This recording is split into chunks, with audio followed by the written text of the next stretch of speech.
a des gens qui souffrent. Messieurs le gouverneur, faites gaffe à ceux qui vous vénèrent. Ils ne vous disent pas la vérité. Faudrait pas m'en vouloir, moi je ne suis qu'un haut-parleur. Je ne fais qu'amplifier les cris d'angoisse et de détresse. Messieurs le gouverneur, faites gaffe à ceux qui vous vénèrent. N'oubliez pas d'où vous venez. Il y a des gens qui souffrent. Messieurs le gouverneur, faites gaffe à ceux qui vous vénèrent. Ils ne vous disent pas la vérité. Bravo et félicitations et surtout merci beaucoup pour les œuvres déjà faites et celles qui sont en cours. Que Dieu bénisse les Congo. Merve Mobu Molamu 2025 na balandi nyonso ya radio, ma bannière télévision, Ecopolis RTV, Totombeli Bino anemoko malamu anemoko kitoko. Certainement bosutuki bomoni kaka image ndenge bimeli bino na télévision parce que c'est spécial. Quand il s'agit il y a expression populaire radio télévisée, c'est spécial. Alors mokolo alelo comme d'habitude nazo yamba pona bino les gardiens de la cité. Il s'agit bel et bien de Ndekonabiso Chambui Batubenga.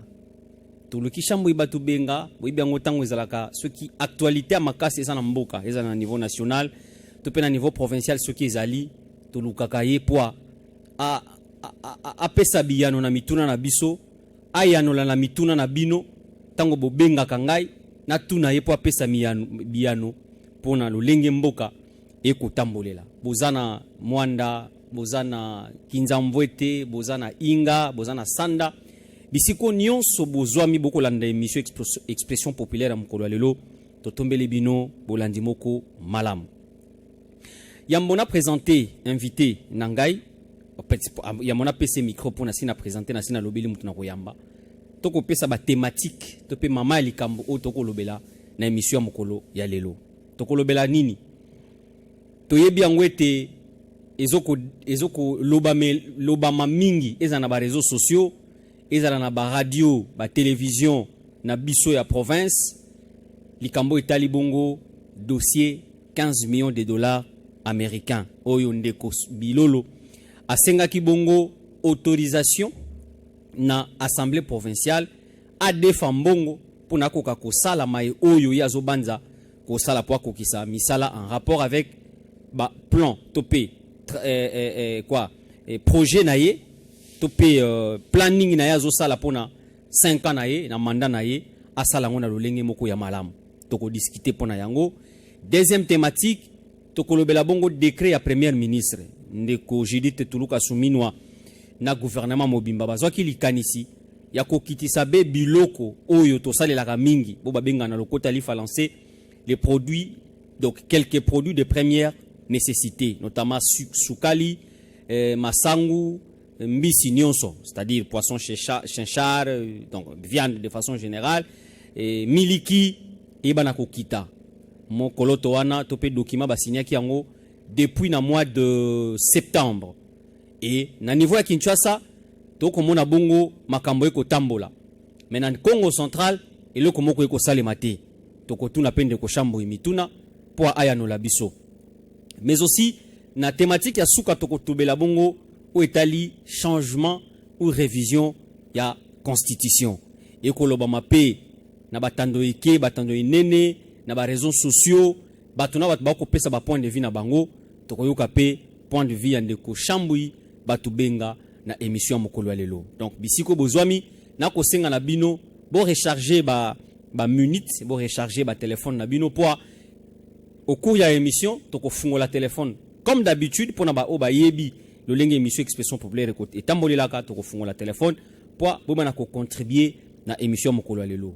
Équipe technique na niveau ya radio tozwa bibongo na ndeko Logos Mabeno et na télévision tozwa bongo lisalisi ya ndeko Hervé Mena Clovis Solo ne bangonde batu ba ko réaliser émission ya mokolo ya lelo. Teko Chambui mbote po boye malamu. Mbote merci ndeko Pacifique mikolo ebele Vraiment. na vanda na yo boye farafara Vraiment. mpona kosola makambo ya mboka na profite na moment oyo mpona koswete mobu molamu na bao nyonso bazolanda ma bannière télévision aujourd'hui Ecopolis TV. Donc 2025 oyo ezala malamu makambo nyonso ya kitoko ezala na bino nzambe na biso asunga bino de façon que nyonso ekende liboso yango na vandi sikoyo po tosolola makambo ya mboka po lobi bien que na lobaka yango que nous sommes les gardiens de la cité. Donc tozali pona ko batela mboka soki tomoni eloko batu balobi biso toyaka na sima pona ko pesa précision po nzamba pesa biso likabuto ngolu songolo de façon que o biso tolobaka ya onde salamaka mingi oyo toloba que tokei boye na boye. C'est ce qui fait que nous sommes là pour donner la lumière na ba makambo misato lobi tokoloba likambo ya kodefa mbongo oyo bazo defa par le gouvernement provincial pona kosala misala ya province tokoloba likambo ya koketisa biloko décret basi bakoma na mokonzi na biso premier ministre atia décret mais na matari tozomona bilinga et tokolobela makambo ya réforme constitutionnelle. Donc je suis disposé. Matondo mingi ndeko Shambui batu bainga to bandi na thématique ya liboso oza bongo dossier 15 millions de dollars. Ndenge toko lobaboye assemblée provinciale asi a autorisé ndeko grâce bilolo pour te azwa mbongo oyo yaza nango posa pona a sala musala akokisa ba rêve na ye pona province ya Congo central. Mais en tout cas ils ont divisé ba opinion likambango etali ko defa mbongo yo zomona ozo banza ndenge nini lo lenge wana ya kosalela ndeko Pacifique tango proposé ngaki na ya pona kolobela likambo j'ai accepté avec joie parce que na moni o ezalaki ndoto epai na ngai dans toute ma jeunesse. J'étais na loba plusieurs fois que j'ai été allaité aux mamelles d'Étienne Tshisekedi Wamulumba, de rares mémoire. Les Sphinx de Limité, nous sommes en 85-87. Non, 85-84 comme ça. Nous, jeunes étudiants qui allaient vers lui, tant que Tozo Sololanaye, il nous disait Mboka Oyo en République démocratique du Congo, Mikoleza Koya, Mobutu va partir, il y aura la démocratie et les gens s'exprimeront librement. Mais tant que le long nazo vanda, nazo tala ce qui se passe sur les réseaux sociaux, dans les médias traditionnels, au tali, au moni mutu na mutu a telemi azoloba. Donc Congolais, moi na mboka, a commis na facilité de se mettre debout et de donner son opinion sur un sujet d'actualité, sur un sujet de vie commune. Je me dis,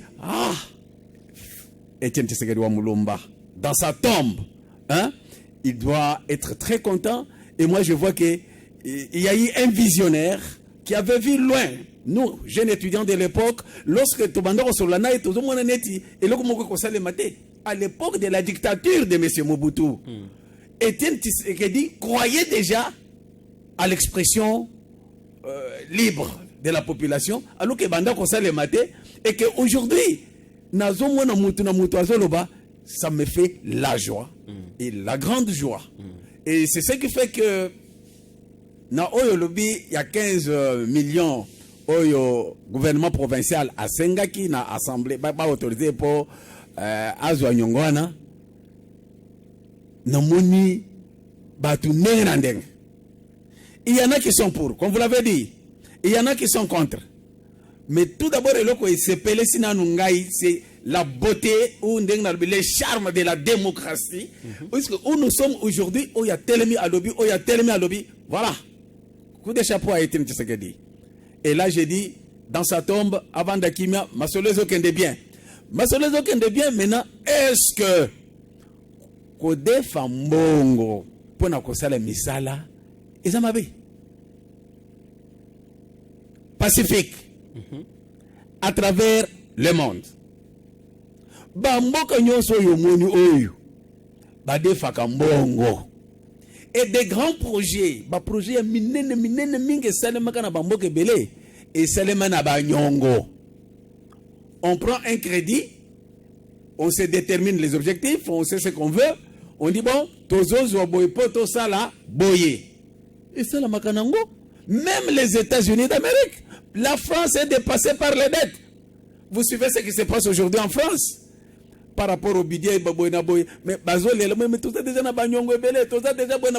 C'est-à-dire que kode fambongo ezali lisumute, kode fambongo ezali, je ne sais pas, likambo mabete, mais des fambongo pour esala likambo songolo, tu peux bamona yango. Bien, toko koma kuna ndeko Chamboli. Donc déjà pour na yo kode fambongo ezanango mabete. Eza mabete. Alors soko koko limboli la ba imboka. Likambo yango ebandaki ndenge nini pe lelo yo tokomi wapi. Merci pona motuna mokonzi ya province, gouverneur de la province na gouvernement na ye ba réfléchir na vision ya gouverneur oyo bazolanda oyo ya chef de l'état balobi qu'est-ce que nous pouvons faire pour totika pe bilembo oyo ekosepesa bana mboka l'air va réfléchir ba monique il faut que ça là oyo il faut que ça là oyo il faut que ça là mais makoki ezokokate parce que vous ne pouvez rien faire s'il n'y a pas d'argent ko sala oyo wana yango ba imboka bana ngo posa ba yeba ko sala oyo ko sala oyo ko sala oyo ko sala nini. Le gouvernement provincial selon ongana yebi ba lobi ke bazo mbongo wana pona kosilisa nano wenze to grand marché. Le grand marché de Kinshasa, de Matadi, Oya Sud, Oyo Ndeko Nabiso Gibando Abandaki, Ndeko Gibando. Il a pris une décision très sage. Où est même na taille ya ville ya Matadi? Taille, ça veut dire quoi? Je ne te comprends pas. Non, un marché qui n'est pas en termes de popularité à Matadi, mais marché central ya ville ya Matadi. Ils ont une forme wana ya marché sud. Yo oyebi oyo wapi oyo lego ya marché sud. À part le marché en construction maintenant Kinshasa.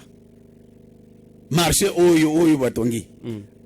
Botika kama kambuana. Il y a des gens. Non, ndeko Chamboli. Ya na lobby boy. Te soki tofungola moi parenthèse mukie. Parenthèse wana oui. Est-ce que yo ndeko Chamboli yo assure penza que marché oyo ya sud et ko contenir population ya Matadi pour wana to benga ngo marché central. Y a-t-il un marché qui contiennent tout le monde dans le monde? Marché, est-ce que tout le monde va partir au marché le même jour, au même moment? Un marché, non, on parle de la capacité d'accueil, s'il vous plaît. Capacité d'accueil. Na misala ndenge bakosala. Est-ce que la population Congo, il y a ville de Matadi, nous sommes en nombre combien? La population de la ville de Matadi. Est-ce que vous voyez pas? Parce que les gens veulent dire des choses. La population de la ville de Matadi. Baza combien? Voilà la question qu'il faut se poser. Et puis savoir qu'il faut avoir quand même un marché. Et ce que je sais, ou bien ce que je note, est que le marché qui était là, qui nous avait été réfléchi, le marché existe depuis Nzuzi Wambombo, Floribert Mbachi, quand il est arrivé, il a réflexionné ce marché, et ceci, cela, bien que mais si vous comparez le marché là, qui existait auparavant, avec Oyo Ndekonabiso Gibandu, aye poser jalon oyo azo sala ke esila quitté gouvernement esili oyo balingi basili, c'est un grand marché, c'est un marché quand même acceptable, marché où on a prévu des parkings, Matadi tout d'abord un problème à parking, mais ce marché là on a prévu parking et kozala dans ce marché là ba chambre froide et kozala il y a marché ni ezalaka ils ont la chambre froide des awapi, mais le marché sud c'est prévu, il y aura des chambres froides si on respecte effectivement ce que Guy Bandou nous avait dit. Parce que lorsque Guy Bandou a commencé ce marché, il a un plan, il a dit ce qu'il va faire de ce marché. Et lorsque aujourd'hui on sollicite de l'argent pour dire qu'on veut terminer ce marché, c'est-à-dire on veut le terminer tel que Guy Bandou l'avait proposé, c'est une très bonne chose. Bien, on ferme la parenthèse. On ferme la parenthèse. Voilà. Donc, Bapé Sambongo, pour basiler sa marché central, est-ce que c'est mauvais? C'est une très bonne chose. Balobi, Bazo Zambongo, pour nakosala likambo moko ya munene oyo kutu eza problème en République démocratique du Congo pona kosomba ba engin ya ba brigade oyo pona ko réhabiliter les routes des dessertes agricoles. Pacifique. Ngai na yo tovanda na meso itoloba plusieurs fois en ce qui concerne le projet de 145 territoires. Ce projet unique et exceptionnel qui n'a jamais existé. Non, c'était du plagiat. C'est vrai. Du plagiat. Est-ce qu'il a été déjà confectionné aussi? Non, Ebele Baloba, c'était du plagiat. Non. Papa. Tozalaki Tozalaki na yoka nengo tolo bango ao. Pacifique. Na démontra yo que c'est du plagiat, non? O démontra ngai. Je vous dis que cette initiative, ezaki nango 5 chantiers. Ezaki nango 5 chantiers baki 6 mois eloko moko boye et puis 645 territoires yo comme tout elango tolo. La conception des ennemis de la République, ils réfléchissent de cette façon-là. Mais les Congolais sains qui voient l'avenir de ce pays reconnaissent que le projet de 145 territoires n'a beta kalikofi na mesa na lobela kango, et je continuerai à dire que c'est l'unique, le seul et exceptionnel projet qui a été conçu par le chef de l'État. Oyo depuis Mokile Salema place mususu nanu basala yango te oya mona place basala aya koyebisa ngai to ya devant les micros, devant les caméras batu balo bake esalama na mboka boye à tel moment. Pacifique. Parenthèse. Même les Belges, non, je ne ferme pas encore cette parenthèse parce que au tomboli ngai même les Belges oyo bazwaki mboka oyo ils ont fait ce qu'ils ont fait, mais ils n'ont pas conçu de la manière de 145 territoires. Tenez, 145 territoires qui constituent la République démocratique du Congo. Au même moment, à la même vitesse, bâtiment administratif ndenge basali. Pas à la même vitesse. À la même vitesse, dans la mesure où la cagnotte a été et les gars qui a automona qui na territoire mususu kututi le salimi na ngonamti. Cette formule de fer, même la Belgique qui a été construite, même la France n'avait jamais suivi cette conception de faire que dans tous les territoires, au même moment, donc vous parlez de la conception et non de la faisabilité. Non, je suis dans la conception. Ok. Je suis dans la conception. Je vous dis que ce projet est unique. Et que s'il y en a qui a déjà existé, bon me melangai, to vendre, bo benga ba caméra, banani, to vendre, bo démontrer qu'il existe. Mais moi je dis que Félix Tshisekedi, dans sa conception de ce projet, il est le seul Congolais que je connais tout d'abord aujourd'hui, et la seule personne qui me convainc dans la vie jusqu'à là, par rapport à ce projet de 145 territoires, de faire que les Belges nous ont colonisés, ils ne l'ont pas fait, de façon qu'au même moment, dans tous les 145 territoires, donner une cagnotte de 10 millions de dollars, 10 millions de dollars dans chaque territoire. Et que dans chaque territoire, bâtiment administratif. L'air de route des desserts agricoles, partout. Lorsqu'on va construire des écoles, partout. Papa, Nano Salemate, je vous ai démontré, j'ai eu la chance, en tant que l'enfant des magistrats Naloba, Natamboli Mingi. J'ai eu la chance, à l'époque, comme les magistrats se déplaçaient de temps en temps, j'ai marché dans beaucoup de provinces, au Kokutake, Koto, Yondeng, Nalobaka, que le Congo central est béni dans la mesure où, parfois le village, dans le Congo central, mais c'est une ville dans d'autres provinces. Par la simple raison que Mindele Bakoma Kunate, on n'avait rien fait. Même les Blancs faisaient le développement tel que ceux qui basali Kotoyo, côté qu'on a oublié. Ceux qui basali Kotoyo, côté qu'on. Mais Félix, il est arrivé dans sa conception de 145 territoires. Il dit au même moment, dans tous les 145 territoires, Pacifique, Tika. Pour Naïloko ya 145, je reste convaincu que c'est le meilleur projet qui soit de notre époque. Bien qu'on vous a contredit plus d'une fois, ils ont 5 chantiers. On est dans la mise en œuvre. On peut passer. On est dans la mise en œuvre. Dans la mise en œuvre, il y a toujours parfois des difficultés de ceci, cela, mais ça passe. Mais d'ailleurs, toi, tu es allé ici, dans les villages, ici, dans les bas-fleuves. Lorsque tu es venu, tu m'as dit quoi? Tu es allé au fin fond du bas-fleuve, là-bas. Oui. Au côté bâtiment, Oyo, Nano, Monate. Et l'administrateur du territoire t'a dit que depuis à Botamana, on va vendre à Kiti. Oyo, Bakeko, Tchelien, à territoire, dans les bas-fleuves. C'est pas ce que vous m'avez dit? Dans le secteur d'Enzobelouzi. Alors, ce projet est exceptionnel.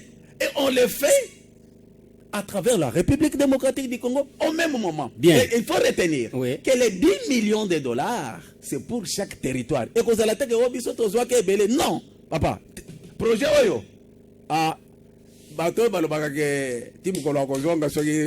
Non, mais faut qu'on tape la faisabilité. Non, non, On le la conception, non. mais la faisabilité fait problème. L'implémentation, ça pose un sérieux problème. Je parle de la mise en œuvre de ce projet. Je vous dis, effectivement, ça pose des problèmes, mais quelque chose s'est fait. Papa, est-ce que vous pouvez me dire quel est ce projet qui a été conçu et qui s'est fait comme sur la roulette? Il n'y a pas de difficulté. Difficulté, c'est la cacac. Mais, par rapport à la volonté, la détermination, c'est comme les 145 territoires. J'ai dit que ce qui est Sili, bien sûr, c'était une parenthèse. Okay. C'était pour vous dire ceci. La province du Congo central réfléchit. Belobi, il nous faut une brigade. Il y a réhabilitation, il y a route de dessert agricole. Or, Tozolanda, la télévision, toutes les chaînes, il y a Congo central. Actuellement, presque Moutignon, c'est dans le canal plus, toutes les provinces. Au commun, il y a des difficultés, il y a des problèmes, la route de dessert agricole. Comment évacuer les produits? Bisika Oyo, va produire pour na lieu de consommation. Mais aujourd'hui, le gouverneur de province, par son gouvernement, il dit, bien sûr, il y a un projet que nous connaissons, qui existe de 145 territoires, qui va faire ce travail. Quand vous regardez tout d'abord la cagnotte, 10 millions qu'on va affecter à chaque territoire, on va faire quelque chose dans le cadre des desserts agricoles, mais cela ne suffit pas. La province se prend en charge. On réfléchit, on se dit ceci. Il faut dans chaque territoire, tous dans la brigade pour la réhabilitation et la route des desserts agricoles. Et pour la cause il faut tout son baba engin. Là, je salue l'Assemblée provinciale, si vous ne le savez pas. Et là, je regarde les téléspectateurs et auditeurs de Ecopolis pour vous dire que cette fois-ci, je suis d'accord avec nos frères députés provinciaux. Le gouverneur a amené ce projet, il sollicitait 15 millions. Mais Bango Batali, Bango dit que non, on ne peut pas créer des brigades seulement dans tel territoire. Non, l'Ikambo, il y a route de desserts agricoles. Et c'est Ngeli dans chaque territoire, papa. Mais c'était ce qu'ils ont pensé, qu'il faut augmenter l'enveloppe. Il faut augmenter l'enveloppe parce que les cambo, il y a des desserts agricoles, il y a un vandeli. Et les cambo, il y a makas. Tous ceux qui connaissent Chambouy, je l'ai dit, vous connaissez depuis Mbach. Le gouverneur Mbach pour la route des desserts agricoles. Tous les gouverneurs qui se sont succédés, chaque fois que Chambouy parlait, Abandako tel la route des desserts agricoles. Grâce à là, les cambo abandit, à aborder les cambo route des desserts agricoles. Ah, je l'observe. Je l'observe avec attention. Surtout, il ne faut pas oublier que grâce avant de commencer son travail, il est allé chercher la bénédiction chez Papa Simon Kimbango Kiangani. Mon Dieu à moi. Guy Bandou l'a fait. Non, il ne l'a pas fait avant de commencer. Étant déjà dans les services, dans les affaires, il est allé. Mais c'est la même chose. Non, c'est différent. C'est différent, Pacifique. On est élu avant d'agir. On dit non. Je demande la bénédiction et je demande les orientations. Et maintenant qu'il pense à des brigades, des groupes de desserts agricoles, moi je me dis, il est sur la voie. Et sur cette voie, c'est la meilleure de toutes les voies. Vous pouvez tout faire. Vous pouvez. Si, papa. Bien. Non, mais ce qui m'intéresse le plus ici, c'est le Kambu Oyo. Il y a route des desserts agricoles. Donc, il y a marché sud, parachèvement et marché sud. Ouais. Il y a mis balai, achat à Bangin. Achat à Bangin pour la réhabilitation de la route des desserts agricoles. Et là, il y a terminé, il y a une route là qu'on a commencé, Loufou, Songolo Loufou. Ok. C'est une route très importante aussi. Ok. Il faut terminer, puisqu'on a déjà commencé les travaux. Les travaux sont en cours, il faut les terminer. Okay. C'est une très bonne chose. Et on a pensé aussi à la construction d'un nouveau bâtiment devant abriter le siège de l'Assemblée provinciale. Ok. Donc ce sont ces 4 Et puis, bon, le plus important que j'ai retenu quand je lis, c'est ce qui m'intéresse moi. Hein, ce que j'ai vu, que j'ai trouvé que c'est quand même acceptable. Voilà. Et c'est mieux de prendre le crédit et de terminer de faire ces histoires. Ce n'est pas mauvais. Bien. Alors, qu'est-ce qui a fait que Elongwana 15, bien qu'on bandaki ko expliquer aussi ça qui était, gouverneur a sollicité 15 millions de dollars, mais Assemblée provinciale est autorisée 20 millions. Na mécanisme ni. Na bolingo ya mboka. Na bolingo ya province que les députés provinciaux, pour une fois pour moi, ont manifesté. Parce que, je vous ai dit ici que le gouvernement provincial a présenté les besoins. Je vais faire ceci, cela. Il y a la commission économico-financière. L'air va analyser, batali, bango baye kozloka surtout, batelemeli na likambu ya brigade. L'achat des engins pour les brigades de réhabilitation des routes de dessert agricole, ils ont levé l'option. Il ne faudrait pas peut-être les bassins. On privilégie par exemple l'Ouosi parce que c'est là où on cultive beaucoup de riz, ceci, cela, non. Les députés provinciaux ont levé l'option que ces engins, ok, doivent être dans tous les 10 territoires. Vous comprenez déjà ça? Ce qui fait que la cagnotte doit augmenter. Et ils ont parlé, ils ont manifesté l'amour. Selon moi. Ça, c'est ma compréhension. Oui. Hein? C'est ce qui m'intéresse. Moi, quand je me dis peut-être, on avait prévu pour acheter quelques engins seulement pour 4 territoires, ou bien pour 7 territoires. Parce que si vous suivez, presque dans toutes les études, lorsqu'on fait, on divise même la province dans des zones économiques. Oh non, il faut donner priorité à tel. Non. Les députés disent non. Au lieu que ce soit des regroupements des zones économiques, de ceci, cela, nous préférons que ça soit dans chaque territoire. Et moi je dis oui, je suis d'accord avec eux. Et ça c'est dans la ligne directe de la vision du chef de l'État. Parce que le chef de l'État a pensé qu'il faut agir en termes de territoire et les députés provinciaux viennent penser aussi à agir en termes de territoire. Là, je suis d'accord avec eux. Bien. Alors, Ndeko Chamboui, parce qu'il s'agit de l'intérêt de la population, alors il faut violer les règlements intérieurs. Parce que selon certaines langues, balobi que l'Assemblée provinciale a violé l'un des articles du règlement intérieur où ils ont que document nyonso oyo et qu'on a traité na plénière, il faut député bazala nango 48 heures avant pour avoir connaissance, mais chose qui n'a pas été fait. Pacifique. Qui dit ça? Les députés? Non, c'est population bazoloba. Mais population bazoloba na lobby hein. Député pas à population non? Non, d'abord été. Oui. Document oyo etali makambo ya mbongo oyo. Mais c'est seulement depuis le mois d'octobre. Oui. Mais pas l'année depuis octobre wana. Depuis parce qu'il fallait en avoir 48 heures avant avoir les documents. Ils ne sont pas montés au créneau pour dire que voilà, on nous a pas donné les documents dans les 48 heures, il y a ceci, cela. Ils viennent maintenant commencer à parler seulement quand on a autorisé. Non, ils ont commencé avant l'autorisation. Non mais, moi, les gens,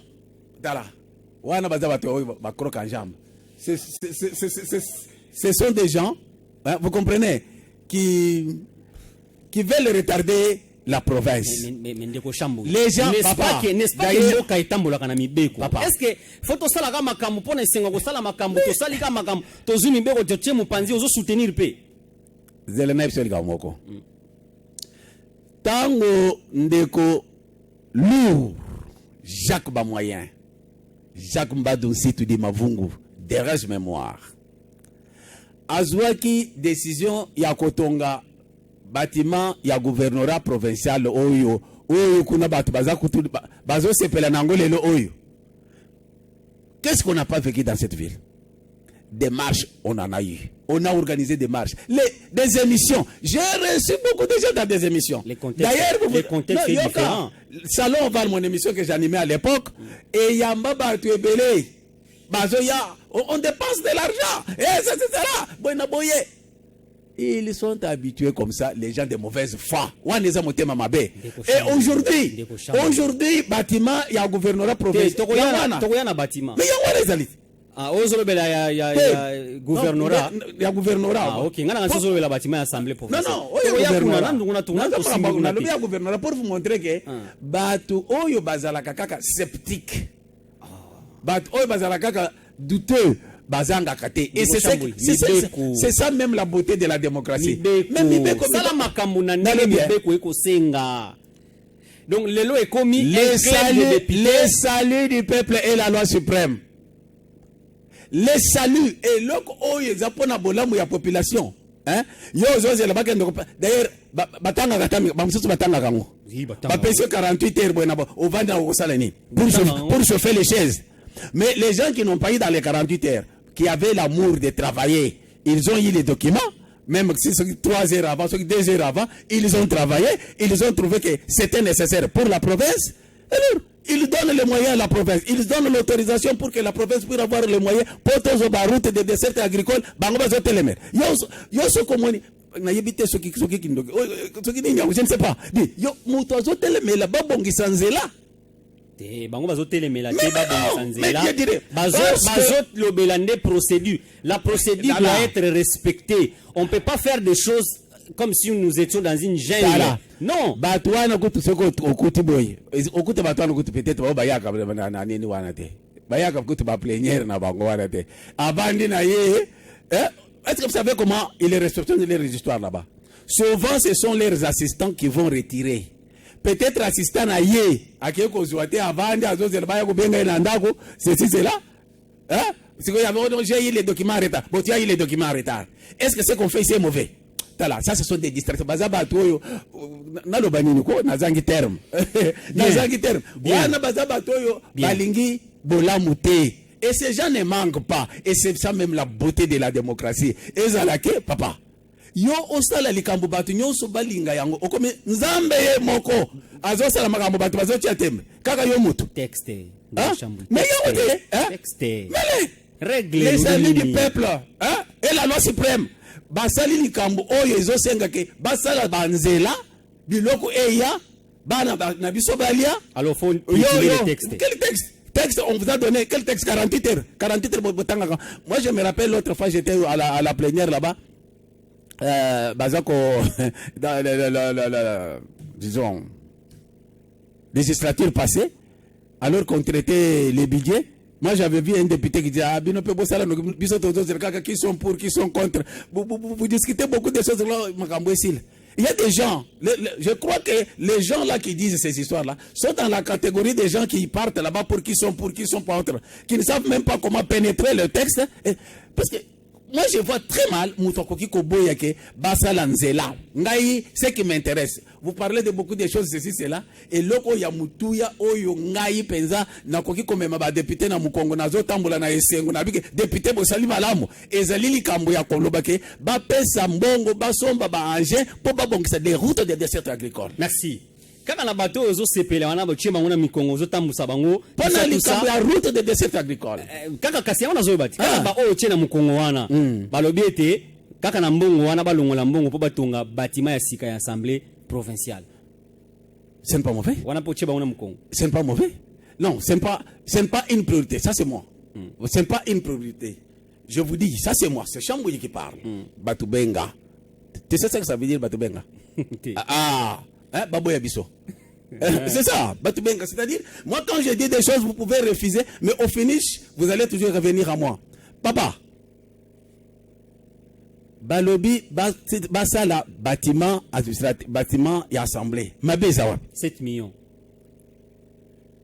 Bah, estimé en gros. Tu peux me donner les documents qui montrent que c'est 7 millions. Les devis estimatifs du prix. Moi, je suis en train de vous. Mais tu penses, je suis en train de vous poser des questions. N'entrez pas dans le jeu des ennemis de la province. C'est un député qui a dit ça. J'ai dit, n'entrez pas dans le jeu des ennemis de la province. Est-ce un député peut être ennemi de la province? Un élu du peuple. Un élu du peuple. Il y a élu. Il y a des gens qui sont là, qui ne veulent jamais que les choses marchent. Donc ils ne veulent pas, surtout que lui, si, ceux qui ont la quantité, Makambo Simbate. Non, on les connaît. Les bâtiments, kaka ndengo zoloba oyo ndenge babanda ko loba pona bâtiment na utoro basiko oyo Jacques Mbado Nsitu di Mavungu lourd abanda ko tonga gouverneur wana les gens disaient pona nini azobebisa mbongo wana penze kumakia kale elona kipeke weza yo ndimike za kala mais oyo zana ba fisire lingebo mabatu bolingi batu bakufa moi finalement à un moment donné na mituna kama les Congolais nous sommes comment est-ce il y a des ingénieurs au basali expertise batala que no immeuble wana ingekuya. Bon, c'est pas ta faute, je te donne la bonne information. OK? Je suis parmi les premiers journalistes oyo bayebi nakambwada nayebi la première pierre de cette maison là nandenge sili. Et je vous informe na monique oyebité que mbeba ou bien mabeo ezana ndako wana eyebanaka dès la première année. Bazako inauguré yango, quelques jours après, on a compris qu'il y avait déjà un problème avant même l'inauguration. Il y avait, comment on appelle les termes techniques juniors, hein, il y a construction, il y avait quelque chose qui n'allait pas. Dès le départ, c'était connu depuis longtemps. Et depuis Wanati Lelo, en termes, il y a réflexion. Depuis Salemati Lelo, Yozo Linga, ou bien Batu, Yonaba député na Yowana, Nabatu no Moussousouane, Obino Bolingi, Batima Ekoya. Kolati Sangate Ngai na Batuana. Ngai na ko présenter émission. Il y a des gens qui préfèrent. S'il vous plaît, Ndeko Chambouy. Ngai na ko présenter émission, na ko lokota makambo ye ko lobama. Merci. Yonde ko pesa biyano. Merci pour la précision. Merci. Mais nazo la question que Batu Oyowana. Il y a des gens qui se réjouissent lorsque les autres meurent. Hein? Il y a eu combien de morts? Les gens qui sont contents quand on comptabilise les nombres de morts. Depuis qu'on constate qu'il fissure, ils ont travaux mon côté et salema pour prévenir le bâtiment. Basali ba travaux. D'ailleurs, j'avais suivi dernièrement, il paraît, avec le nouveau bureau. On a aussi fait encore quelque chose pour soutenir ce bâtiment. Ce bâtiment a des problèmes de construction. C'était connu depuis longtemps. Tous les gouverneurs qui se sont succédés, ce n'est pas pour rien. Moi, j'étais plus proche de Jacques Mbado Nsitu, de Mavungu lourd. Lourd, à son bagna espace, pour bâton. On avait cherché, on savait, on craignait que Ndakouane, pendant l'Assemblée provinciale, on limite toujours le nombre de gens. On a toujours limité. Bon, comprenez, non, on sauve les vies humaines. Ça les alamoukies. Ça les alamoukies et puis ça ne supporte pas charge belé. Il y a un problème et yebana. Vous pouvez aller demander à Jacques Mbado Nsitu di Mavungu dans sa tombe. Il va vous dire que cette maison-là pose des problèmes et qu'il faut construire. Mabeza wapi. Atou, nous étions avec Atou ici, bien qu'il y ait Télémélaki Atou Makasi na Makamumingi Abanda Kosalo qui je n'étais pas d'accord avec lui. Hein? Mais même Atou, à Télémélaki, à Sendaki, il avait cherché, j'avais vu une équipe qui était venue ici. Basala Boypo Batonga, bâtiment Moussous. Bien. Mais, quand quelqu'un, au début bloc Moussous, le bloc par sentiment. Moi, c'est pourquoi je dis que je suis le gardien de la cité.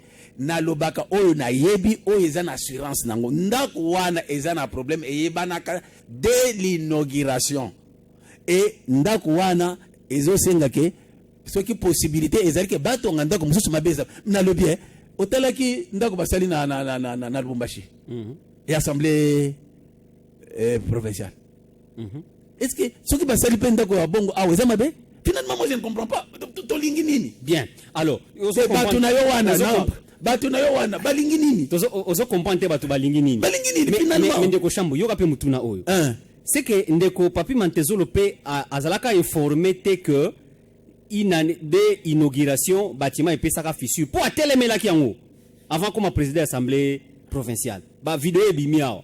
Moi je ne suis pas le porte-parole de Matezolo, le président de l'assemblée provinciale.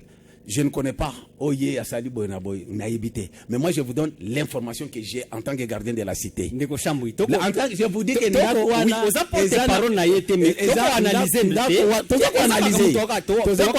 moi je vous donne la bonne information.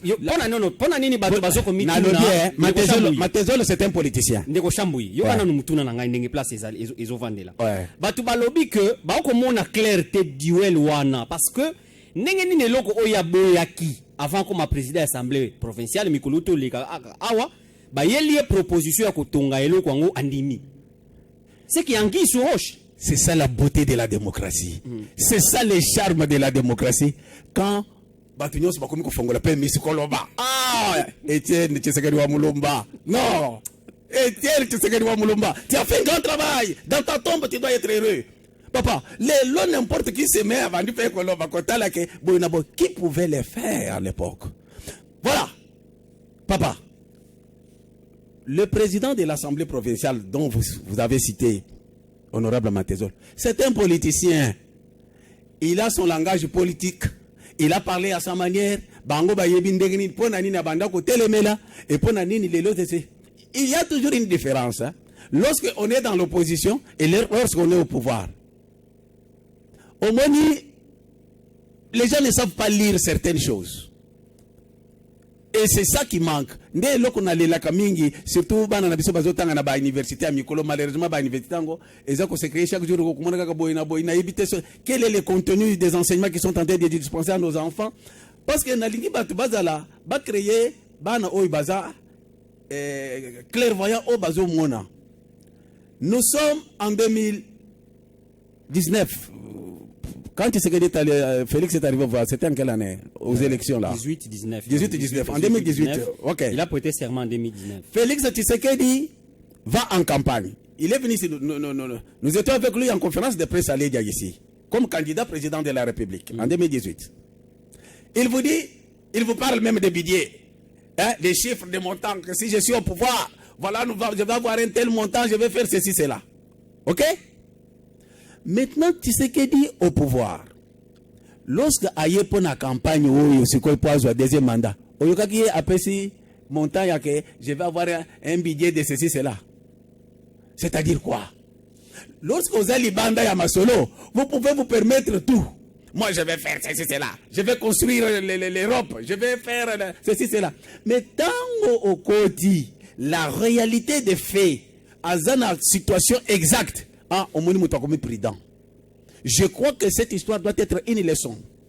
Que même ceux qui font les sciences politiques, hein, ceux qui font les sciences politiques, ceux qui analyser tous ces discours.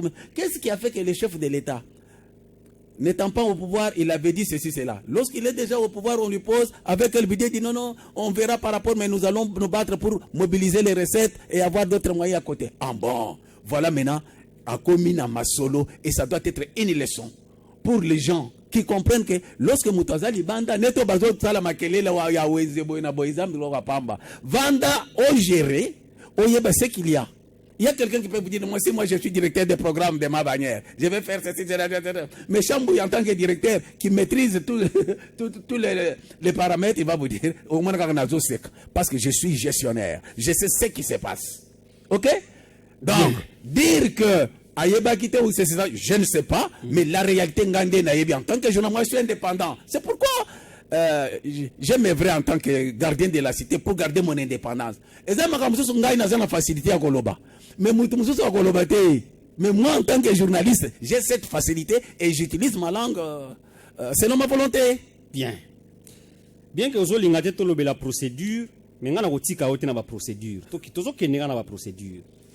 Avant de toute la procédure, ndeko papi mantezo la auto sala sortie médiatique awa et belé ba obengango sortie médiatique ratée batu mususu balobi bongo. C'est ça la démocratie, c'est la beauté. L'air batu bazo ko contredire, c'est ça, c'est bien. Alobi qui a gouverneur a sollicité 15 millions. Assemblée provinciale a PCI na débit a autorisé 30 millions. Yemoko gouverneur alobi 30 millions TE, pour Pesangaka, au moins 20 millions. Qui est plus responsable? Ta question est bien posée. Oui. Responsabilité en termes de quoi? Responsabilité en termes de il y a 15 millions. Bino Bolobi a double 30 millions. Dès le départ, je vous ai dit que pour une fois, je suis d'accord avec nos députés provinciaux. Qui cette fois-ci, nous avons les députés qui se sont inscrits dans la ligne droite de la vision du chef de l'État. Et je présume, ça c'est ça ma réflexion, que les députés provinciaux ont trouvé que c'est l'occasion gouverneur même de façon aveuglée, même de façon aveuglée, mais ça a un bon autorisation. Non, ils disent ceci. Les gouverneurs, non, pas les mater. Voilà un gouverneur qui demande aujourd'hui les moyens pour réhabiliter les routes de dessertes agricoles. Or, ils ont pas route de dessertes agricoles. Non, c'est l'occasion. Topé ça y est. Topé ça, Paul Likambo ici, le papa. À l'aveuglette. Pas à l'aveuglette. Ils ont estimé. Non, écoute. Non, ils ont manifesté leur bonne foi. À l'aveuglette. Pour une fois, je suis d'accord avec les députés. Nazako insisté. Ils ont manifesté la bonne foi. Et moi, je m'inscris. Je parle sous contrôle de tout ce que je dis. C'est pour vous dire que je soutiens beaucoup ça. Que s'ils ont orienté cet argent pour la réhabilitation des routes des dessertes agricoles. S'ils ont trouvé qu'on pouvait donner cet argent, Babongi Sabanzela, Pacifique, peut-être vous voyez bien important sur la route des dessertes agricoles. Ngaïna Sala, l'autre fois je suis allé à Sekebanza, où j'ai fait de 14 heures, je ne sais pas, à 20 heures pour arriver, de 15 ans pour arriver à Sekebanza. J'avais fait même un duplex à l'époque, pour montrer que nous étions Baby Nyonso. La route que je faisais, moins de 30 minutes à l'époque. Et si quoi biloko et kouta kuna ndengeni ne comme le biso potolia. Alors faut donner donc à l'aveuglette. Mais non, pas donner à l'aveuglette. Pesambongo babongi sabanzela. Mon problème à moi est allé soit qui mbongo ezobima. Po babongi sabanzela. Oui. Mais je suis content d'une chose. De cette tollée. Je suis content de ce qui s'est fait dans les réseaux sociaux, comme nous sommes en train de parler. C'est que Batu Babandi Kofongoma, Batu Bazolo Baboye, Ndengana Louiki, Etienne Tshisekedi est content quand il voit ce qui se passe maintenant.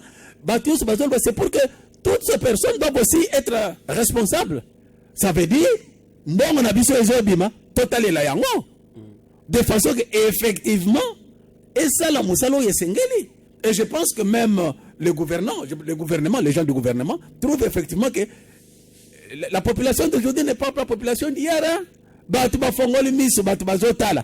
Ceux qui bazimbongo, oy bakozwa nyongo. Effectivement, basala oy tolingi zanini, route de desert agricole, bache biso ba brigade wana, ezo bongisaka, mitu kezoleka, matungulu ezoya, pondu ezoya, mbala ezoya, batu balia. Biloko ezopola kuna, alors que les gens ont faim dans la ville. Bien. Donc, pour une fois, j'insiste, les députés provinciaux ont rencontré mon assentiment. Bien. Toko bana émission na biso bande ko balandi peut-être que biso en cours de diffusion et za bongo émission expression populaire to yambi pona bino ndeko Chambu Ibatu Benga tozo kolobela makambo etali sollicitation topé autorisation il y a assemblée provinciale a autorisé qui ndeko Grâce Bilolo na lulinga sengaki adefa mbongo et assemblée a autorisé qui adefa 20 millions de dollars américains pour parachever et chantier à marché sud et aussi chantier à route Songololo Lufu construction topé réhabilitation en fait acquisition il y a engin notamment tractopelle nivelaise et tout ça là pour na kobungisa ba route de dessert agricole mais aussi ko tonga bâtiment ya sika ya topé siège ya sika ya assemblée provinciale on est à thématique à liboso thématique à mi balé tokolobela o etali bongo décret ya premier ministre o ezoko souffrir d'application jusqu'à mokolo lelo na province na biso ya Congo central et na troisième position tokolobela bongo o etali changement topé révision ya constitution ndeko chambo tonto si ça na biso sujet oyo ya liboso mais nalobaki avant na tuno mutuna au na utuna yo tolobela kaka procédure oyebi yango malamu que soki dossier euti na commission Ecofin il faut ezonga na plénière place ndeko na biso Arli Kutia telemelaki ya lobi ezana na commission Ecofin soki basilisi ko zonga na plénière pour plénière nde mutu fo et statuer sauf en cas d'urgence mais kota la peli kamboyo ezana ngo urgence était to limite ke ba kosala ngo na vacances ndenge salimaka na tour ya ndeko na biso Jacques-Claude Mvwemba oyo bureau mutepesaka autorisation donc tozozela soki tozongi na session ordinaire ya mars poids statué en totala ce qui nous a contraignante. C'était la phrase qu'il avait utilisée. N'est-ce pas ça, c'est une intelligence? Intelligence à Mabé. De bloquer les choses. Hein? Ndeko Arli, il était secrétaire du gouvernement à Ebindenge Makambo et Tambulaka. Mais na cas d'espèce, il n'y a pas d'urgence. Qu'est-ce que c'est une urgence? Urgence pour les anines. L'air batbazan en zala, et ça urgence. L'air fufu, et ça kuna na sekebanze etondi, masango eza na sekebanze etondi, na luozi ezopola, a batbazo kufanzala, et ça urgence.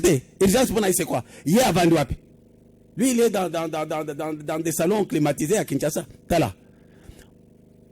Moi, ce qui est honorable, d'ailleurs, je retire tout d'abord, ce qui est député Arli Alobindengewana est allié, c'est sa façon de voir les choses, mais ce qui est outil, Ecofin et lobby. Vous avez retiré quoi? J'ai pas compris. Hein? Vous avez retiré quoi? J'ai retiré quoi? J'ai retiré d'appeler honorable. En âme et conscience. Non, ça c'est moi. Ça c'est moi. Honorable. Vous savez, je ne sais pas si vous m'avez déjà suivi. Je n'appelle pas n'importe qui honorable. Je n'appelle pas n'importe qui excellence. Donc moi je suis journaliste. Pour avoir donc non, pour moi avoir, quand je vous appelle honorable, effectivement vous m'avez convaincu que vous êtes honorable. Quand je vous appelle excellence, vous m'avez convaincu que vous êtes excellent. Si vous ne l'êtes pas, je ne vous l'appelle pas comme tel. C'est pourquoi je dis qu'il est député. Il est député, c'est vrai. Mais on ne peut pas m'imposer un terme qui frise ma conscience. Parce que dans les cas d'espace, c'est vouloir bloquer le bien-être, vouloir bloquer ce qui est fait du bien. Il faut comprendre que c'est un juriste. C'est un juriste de taille. Dala. Bango mibeko. Totala mibeko lobi nini. Ndeko Chamboui. République etambola na mibeko, etambola bongo te. Mais mibeko, qui a refusé mibeko? Mibeko salini. Mibeko est lobby bien. Il faut zonga la plénière. Mibeko est lobby bien. Il faut zonga. Mibeko est lobby bien. Ouais. Et procédure to yebi yango. Ok. Que ceux qui basent en vacances parlementaires, s'il y a l'urgence, les bureaux statuent, les bureaux décident. Mais est-ce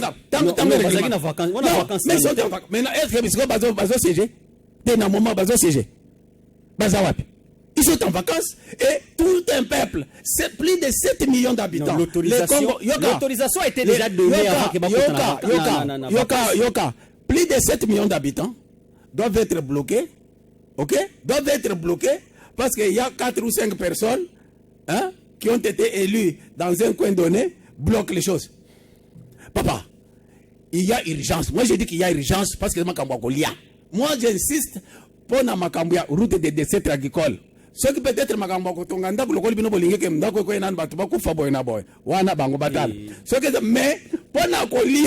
j'ai besoin l'émission ce qui déjà le micro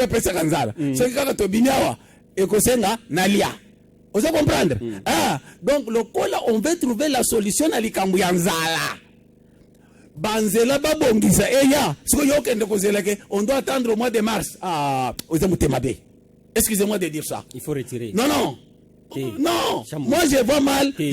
Moi j'ai fait. Non, retire d'abord. Comment je retire? Moi j'ai fait. Toi tu me dis Ogoya lobby. Et moi je vais être d'accord avec toi.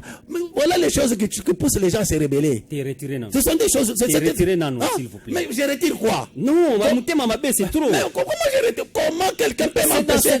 C'est un député. Oui, c'est un député. Mais qui ne m'empêche moi de manger. Il ne peut pas m'empêcher moi de manger. Moi je sais que ceux qui babongisi route de décès agricole. Ceux qui biloko outi sekeba, ceux qui biloko outi luozo, ceux qui biloko outi kimvula, biloko eye tokolia. Maintenant, on veut que Bassomba Bangé, Babongi Sanzela, il y a quelqu'un qui refuse, moi je vais être d'accord avec lui. Bien. Il est qui? Ndeko Chamboui. Tant on a lobby avec Bandeko Belé, lobby qui est sorti médiatique. Bien que Zoling a été tout le individu, mais parce qu'on analyse ça, il faut tout le bilan au kaka. A lobby était, Ndeko président de l'Assemblée provinciale, même Yemoko a yébité coup, il y a construction de l'Assemblée provincial bato balobi oh ndenge nini bino bato autorisé mais boyebite na montant oyo bakotongela bâtiment assemblée provinciale balobi que c'est que bato oyo zo mema na Congo ba député musala basali bato balobi bazo sala bazo baté mamba osala. Ce qui me réjouit encore dans cet exercice d'expression, de libre expression, c'est que les cordonniers deviennent spécialistes de chirurgie. Hein? Un cordonnier, il va vous dire non, c'est la coopération, ma bé. Appendicite dans la côté à gauche, à droite. C'est ça que nous vivons maintenant. Tout le monde est devenu spécialiste. Tout le monde est spécialiste. Et tout le monde se permet n'importe quoi. Ben, c'est ça, c'est le jeu démocratique. Ça, c'était une parenthèse. La beauté de la démocratie, de voir n'importe qui devenir spécialiste en ceci, cela. Papa, je n'ai pas suivi ce que l'honorable a dit. Mais tout ce qui m'intéresse, moi, est que l'honorable s'est inscrit dans la logique d'octroyer l'autorisation pour que Basomba engin, hein, Basomba Babongisanzela, c'est ce qui m'intéresse. Les restes là, il y a du mot bien honorable. Oui. Lui, je l'appelle honorable parce que moi, il faut me convaincre. Non, il faut me convaincre. Asali likambu kitoko. Andimba Bongisanzela papa. Oye bien, kende na Masisi. Kende na Ngandanjika, kende na Chikapa, kende bisika nyonso, place oyo mutu aye pona kobongisa route de décès agricole, il sera applaudi. Bien. Donc on continue de c'est la deuxième thématique. Dans la vision du chef de l'État, les territoires. Et maintenant ils disent quoi? Chaque territoire base à la brigade. Ya papa. Mais sur le plan économique, pour mon appel à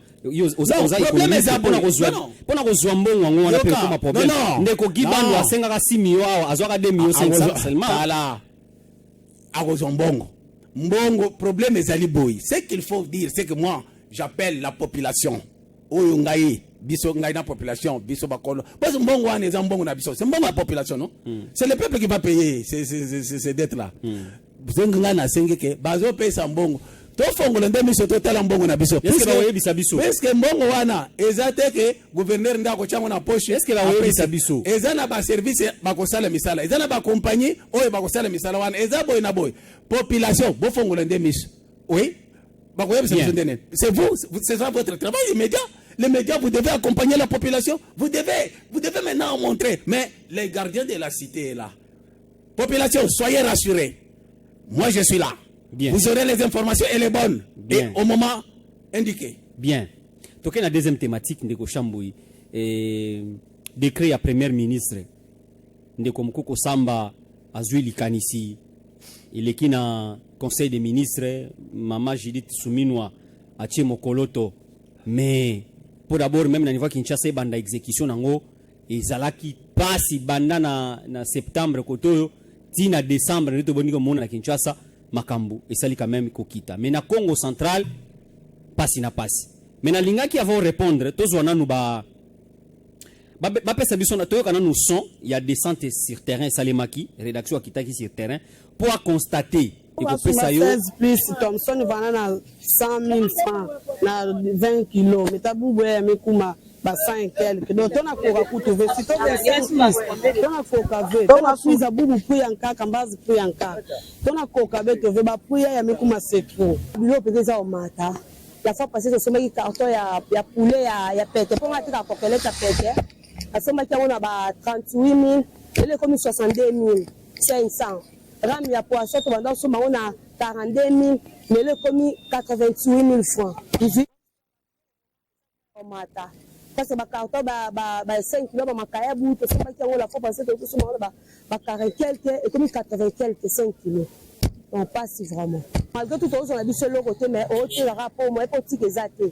Bana, aux apports, ça moi 10 francs, et que sur la table, malgré tout, on a pris le côté. Mais chez les zaté, c'est ça la rare. Moi, je suis sur ma carton des zaté, moi, carton, 4 personnes, 3 personnes. On ne permet pas de ôter. Pour 18 pistes, maintenant, on a 1500, 1000 francs. Mais pour le moment, on a 3000 francs. Au cas où on a 3000 francs, on a choisi. Bakondi, on va toser dans la bakondi, va me comment on la pena vie sociale et à manger pour pas rouler.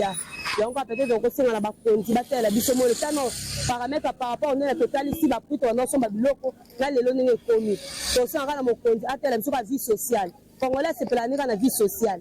Vie sociale sur les habits, ba na ba tanga moins cher, au lieu moins cher. Et ça, la vie est moins bien. Mais tant qu'on les a chers, tu as la wapi. La bamboka va pas ya. Parce que saboter, ils sont négligents, c'est le coup. Dans la bamboka, la vie est souffrance caca. Donc, on s'est dit, mais comment réduire la taxe. Bon, et nous, on a un constant. Nous, pour Somba, par rapport, nous, Somba, peut-être, il y a 2023, on a 50 000. Par rapport à l'île, on a 150 000. Donc, la poisson. Comment tu as S, il y a 30 kilos. Et il y a 18 pistes. Donc, on a 150 000 à l'époque. Mais l'île, on a presque 200 000 francs. Donc, on a bâti ici, sous mais il y a des gens qui ont mais il y a des gens qui ont mais ils ont bâti, ça m'a coûté en plus. Ça qui est l'autre, ça qui est l'autre. Nous sommes à 50, 60 000, mais les autres sommes à 72 000 francs. Il y avait 5 kilos. Les bâtés, tu vois qu'il y a tu vois qu'il président de la République, il y a qui est pour faire quitter. Mais tout le monde a terre, il y a un président de l'Obagi. Et tout le monde a fort, même le gouvernement provincial, national. Patel y a besoin de Macambo. Pour Kemba. Bango, c'est là, Bango, à $. L'année passée, RAM et poisson, il y a 20 pistes, ils allaient 54 000. Mais le lot est commis 90, 80, nous sommes 100 000. Tout est à 50, 54, tout comme Balamoko à 80. Bon, il y a 25 pistes, mais ils en a 84 000. Il y a 25 pistes, mais ils en a 90. Et na 100 000. Bango baza ba commerçant. Ceux qui vont réclamer, bazem sabino dino to si sana ba stock na biso, de gouvernement na bino, atie la bino biloko na bino. Mais si le gouvernement ngope a prometté ki biso na décembre, biloko ezokuta. Tout le monde fait biloko te. Ah, tout le monde biloko ekitite. Net so to sombi ango 80. Pour les nids, 85, dans 84, il y a 8. Il y a Mike, il y a Bazé, en tout cas, ça ne va pas. Il y a un chef, il y a une entreprise, tout ça. Il y a un service que non, biloko ekiti, par rapport à prix ekiti. Net le lot, il y a 85 000.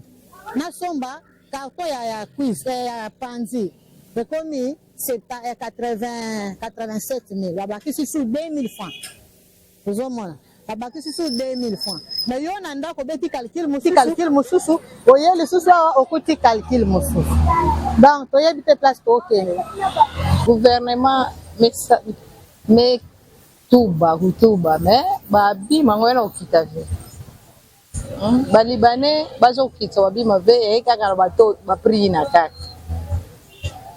demo na bu bene wa sumba to yankaka bazi to mebola monter plein na la plein donc bana chaque jour bima kana masa monter kaka chaque jour gouvernement to baga bima kita mais metera mona ve fa subima na kitela na kita ve banda beto kota en 2025 ozo mata biloko ezo komata ndeko Chambui réaction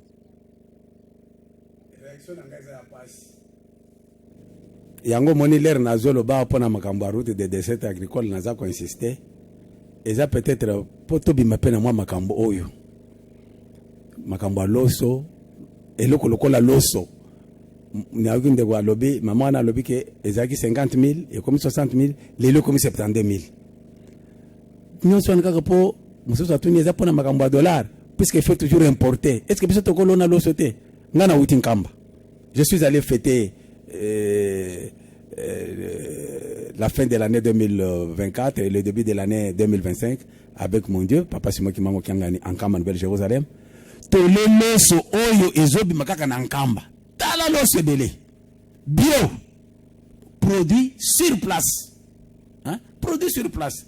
Donc ezana ba biloko mususu oyo ke soki tozopanda toujours na kozala na dépendance mais soko landi batu or capacité ya kolona ka ba loso oyo ezali na mboko ya biso mais batu soki basali ekobima ndenge nini ekoma na centre ville awo ndenge mama azolela boye soki nzela ezate. Tu vois pourquoi? Bon, tu comme na dossier mususu moni na zozo kana dossier liboso pour vous dire leur moni nga na za ko insister na likambo ya route de cette agricole puisque c'est très nécessaire kaka oyo. Gouvernement central azwaki décret par Maman Nabiso, première ministre. Biloko ekita tal, les produits de première nécessité. Loso, masangu, ekita, bampiodi, volaille, basoso na banino. Miliki. Miliki, biloko yezo senga sukali, mais on constate qu'il y a l'escroquerie. Ezo le kana. Pourquoi expliquer que bino ba commerçant, l'air ba ke kosomba biloko, ba taxe oyo bazaki kolongola, balongoli yango. O TVA ezate pona ba produit wana. Mais biloko zo mata tal. Mbongo wana oya piso peuple. Oyo balongola ki bango depuis septembre. Depuis septembre tilelo. Mbongo wana ekei wapi? Voilà le travail maintenant que le gouvernement doit faire. Le gouvernement doit faire. Parce que bango, vous ne me direz pas que n'enga bazol balikambo stock, likambo to bando ko likisawa dans propos libre chez nous ici ya ma bannière télévision to bando ko likisa maloba ya premier ministre, les razo qui décision wana. Il avait bien dit que après si bango ta basit sa stock wana ya kalesi la gade. Stock wana zati le na mois na janvier to comme en 2025 depuis septembre. Donc vous comprenez très bien que décision gouvernement central azwaki pona kosunga population mais esungi population te ezosunga nani ba opérateur économique mais ndeko alors ba opérateur économique ceux qui baza komatisa biloko lié ba matisa ndenge nini na Kinshasa ekiti aona na biso na Matadi ezokita te service ya économie za wapi ma bannière est-ce que bokenda kutana na ministre de l'économie ministre provincial? Non, ministre, bakutana la ministre, mais bakutana qui na chef de division et économie. Alors, chef de division de l'économie, Alebrinin, Azawat, Azola la Pongi, chef de division il y a économie. Il y a des inspecteurs de l'économie. Moussala na bango ezanini. Moussala ya ba inspecteur ezanini. À la fin du mois, bakimimba mbageko zombongo na banque. Bazwaka mbongo, moussala nini bazosa. Les inspecteurs de l'économie, quel est votre travail? Les inspecteurs de l'économie, boza wapi, bilo boza na décret, ou bien le chef de division, qu'est-ce qu'il fait? Bon, tout ça la marche. Hein? Chef de division de l'économie, quel est son travail? Quel est son travail? En tout cas, ezo salanga passe, puisque moi je ne sais pas comprendre. Ce que biloko oyo ekote la gaona Matadi, et le mot eke Kinshasa, ok? Na Kinshasa kuna ekei efuti na transport ekititalo mais biso ezemba moko ndeni nezo kitete et nous avons les services. Ça c'est la défaillance. Moi je crois que le chef de division de l'économie bon ce qu'on zo kokate papa osoko mpe mukolo lokola ngai démissionner. Oh mais non. Non mais ce qu'elles ont kokate l'administration il faut avoir pension. Non, il faut avoir pension. Ouais. Mais qu'est-ce qui fait que il ne parvient, les inspecteurs sont sous son contrôle. C'est lui le patron. Hein? Yende azotela makambo ya économie. Qu'est-ce qui fait que ba inspecteur na yeba zosala musala te? Moi je crois binom les journalistes et tous les médias. En tout cas, je demande à tous les médias de la ville de descendre, d'aller voir le chef de l'économie qui a expliqué, puisqu'il vient d'expliquer la population. Et voyez aussi le ministre provincial en charge de l'économie, qu'est-ce qu'il fait? Avant d'un bureau climatisé, le ministre fait quoi? Il fait quoi? Voilà le travail. Nous sommes à un moment où les médias doivent jouer leur rôle. Le rôle maintenant que les médias doivent jouer, c'est d'aller vers les gouvernants, vers les responsables. Par rapport à cette problématique, à ces problèmes concrets, qu'est-ce qui fait que bataxe balongoli mais biloko ezomata tala na Kinshasa ibandi kokita na Kinshasa ezokita na Matadi ezokita te na Congo central parce que je viens j'étais en Banzangungu biloko nyonso emati mbangu emati je viens de Banzangungu na moni kaka la même chose. Alors qu'est-ce qui se passe en province? Quel est le problème?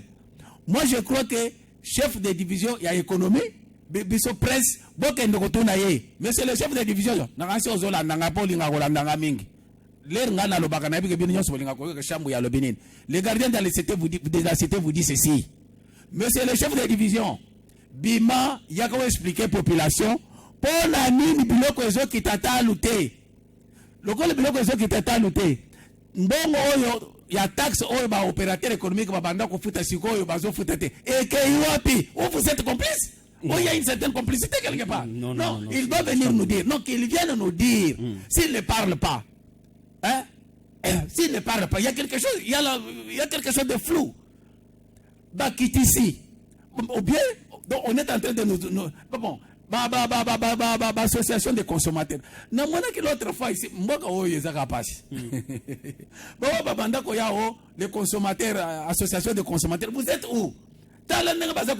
Escroquer population. Nous sommes escroqués. Et les députés, les rôles par rapport à ça? Le député de la ville de Matadi, où sont-ils tout d'abord? Les députés, c'est pour aller rester à Kinshasa et revenir seulement dire, ils ne travaillent même pas, revenir pour dire non, c'est agricole.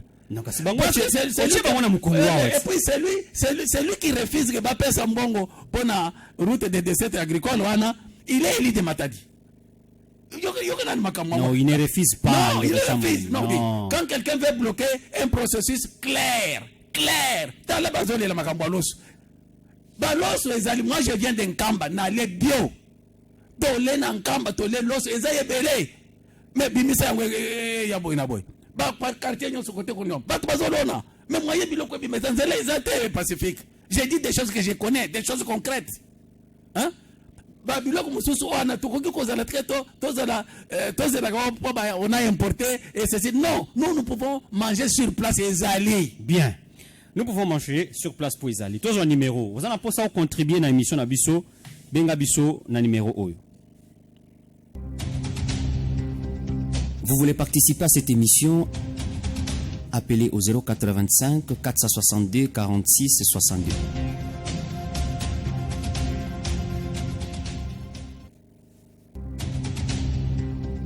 Vous voulez participer à cette émission? Appelez au 085 462 46 62.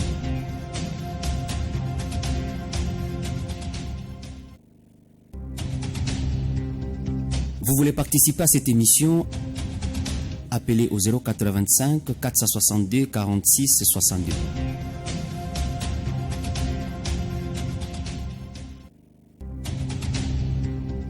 Vous voulez participer à cette émission? Appelez au 085 462 46 62.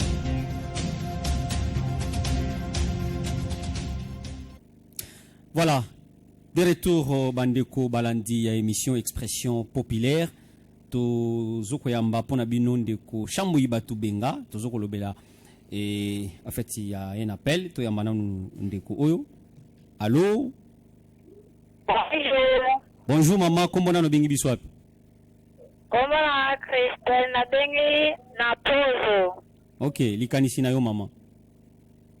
Nalodi boye pona makambo ya biloko ekita nanu mefale dola nanu ekita. Tozo yoga yo loba. Ah, elle est partie. Ouais. Pour n'aller au chambre, il faut dollar nano ekita. Oui, parce qu'elle est dans l'idée d'importation. Il faut que l'eau soit au Talibanda. Il y a encore il faut dollar ekita. Peut-être à l'année motivation t. Ouais, peut-être il n'a pas suivi. Il y a encore un appel to Yamana Ndeko. Ouais. Allô Ndeko, comment on a bengi biswap? Papa Willy na carrière Kinzao. Oui, papa Willy depuis carrière Kinzao. D'abord, bonjour à tous. Bonjour. Bonjour, merci. Ok, 24 sur 24 na landa bino mingi pe en tout cas parce que senior dio zopesa papa bato benga en tout cas azotia mbuima mingi ya zopesa ba réponse pour epele trop yo keso azokata alors todo tenir nyoso te alors ameka bukeko tikelo temps yo mpe opesa question tomeka kotenir. Mais na niveau tokomi nango awa ozana likamba koloba te na niveau oyo na oyo landi wana. Mpona ngai en tout cas na mpona landa nazwa réponse ya papa batobengana question oyo yo ozopesa ye me nazozwa précise ya question noti po azokata yo mingi naza mpenza ple. Ok, soki okorapele kasi question yango oyo ya répondre te na bandela yango nyonso oyo opesi surtout mpona kotala ya banzela. ok na oyo ya bâtiment assemblée wewe oyo nakoki kobakisa peut-être donc ye moko est-ce que atali ke peuple mpe azolela mingi bakende otonga nano bâtiment c'est possible vraiment ye président Nzambe ntango amonaki ke bâtiment wana ezalaki na bafaille ne fallait ntango abanda koboya kozala kuna mais ne fallait pas asala kuna ti lelo lelo aza wana babandi non eza nango kaka complication bazalinga kokomplike ka toujours epe ngai nazomona netika bazoderange na bango yo kuta zopesa bakestion wana napesi bonne journée na biso mibali. merci pareillement. ouais ozo répondre te na ma question na ngai surtout likambo ya construction ya bâtiment encore un appel. Moi je n'ai pas dit que c'est une priorité. Je n'ai pas dit ça.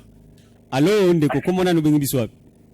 Allô komona ngai Patrick nabengi depuis Ngombe. Ndeko Patrick depuis Ngombe lobi nini?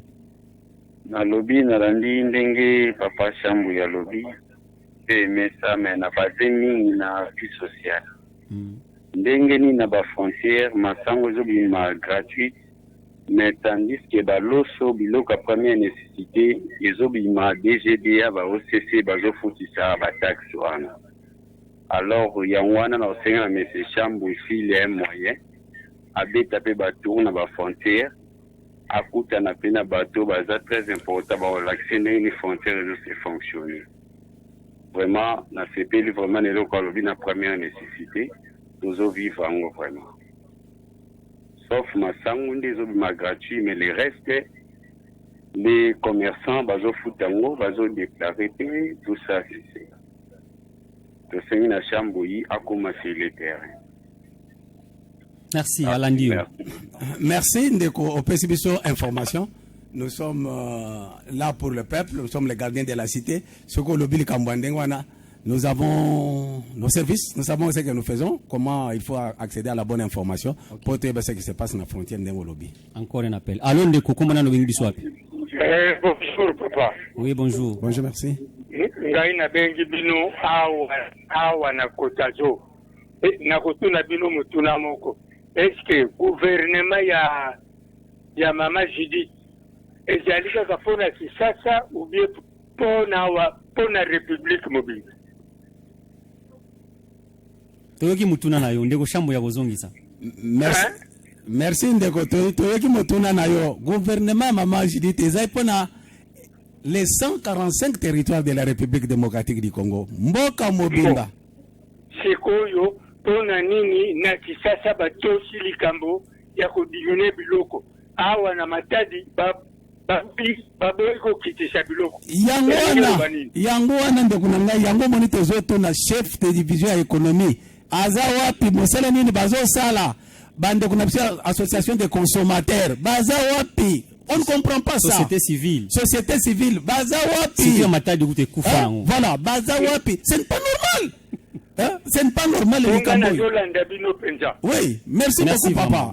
Ce n'est pas normal. Baza wapi, chef de division de l'économie. Aza wapi. Voilà. Ça va, mais merci la réponse au Yobo Pesingai. Merci papa. Ok. C'est au moins il camboyo et ça la passe. Parce que mbongo au moins l'air bakati bablongoli TVA. C'est que mbongo tikali mbongo wana siko izo kende wapi ou bien bango ba konzo bazana cop moko bazana makambo moko biso tozo comprendre te. Je crois les différents services presse investigation tout ça il faut ba meka mpe ko landela de plus près mbongo oyo ba taxe oyo ba futité. Qu'est-ce qui se passe? Pourquoi maintenant l'état oyo biso oyo tozana bango bazo landela te? Il n'y a pas de enfin est-ce que inspecteur bazalaka wa? Il y a un appel tozozonga wana. Allô? Ah, allô Pacifique, bonjour. Bonjour. Tonton Maemba. Tonton Maemba. Ah, bon non. Ça va bien, ça va bien. Merveilleux, mon chef, le directeur Chamboui. Merci beaucoup à vous autant. Bon, ndeko na ngai Pacifique moni ba makambo nyonso bozoloba awa ezali pasi mpona province na biso.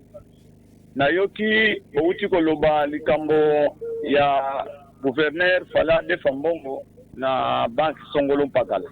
Mais asengaki autorisation na assemblée provinciale.